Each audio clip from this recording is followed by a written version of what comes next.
안녕하세요. 이번에는 데살로니가 후서에 대해서 살펴보겠습니다.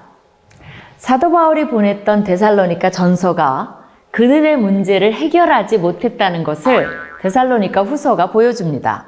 한마디로 데살로니가 후서는 종말에 대한 오해로 인해 생기는 고질적 문제에 대한 첫 처방이 약효를 발휘하지 못하자 내린 두 번째 처방이라고 할 수 있습니다.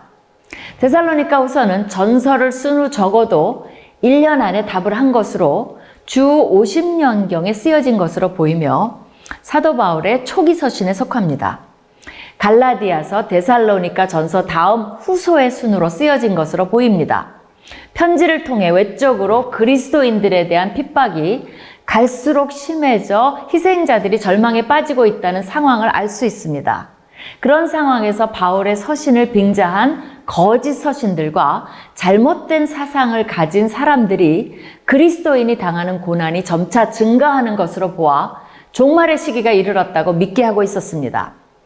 한편 내적으로는 그리스도의 재림이 임박했다는 오해로 인해 그리스도인들이 당시 처한 자신의 삶을 회피하고 심지어 어떤 이들은 하던 일까지 그만두고 재림만 기다리는 상황이 데살로니가 전서를 쓸 때보다 훨씬 더 심해지고 있었습니다.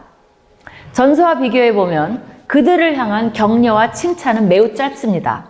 대신 미래에 있을 하나님의 심판, 그리고 그 결과에 따라 주어지는 상급과 처벌에 대해 가르치면서 성도들이 핍박을 잘 이겨낼 수 있도록 동기를 부여합니다.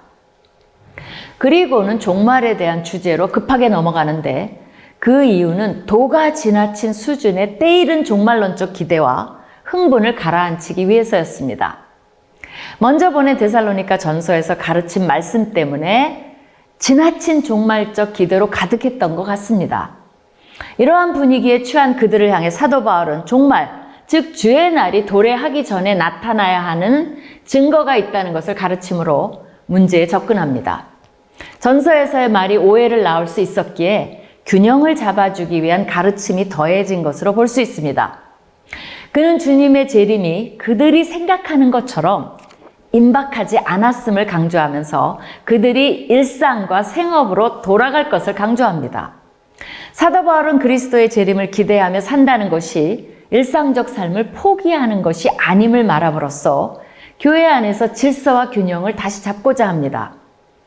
사도 바울의 어조도 전서에 비해 매우 강경합니다. 한 예로 데살로니가 전서 4장과 5장에서는 의무를 태만히 하는 사람들을 점잖게 꾸짖지만 후서 3장에서는 그의 말에 순종하지 않거든 그 사람을 지목하여 사귀질도 말고 그러하여금 부끄럽게 하라고 권하면서 매우 강하게 야단치는 것을 볼 수 있습니다.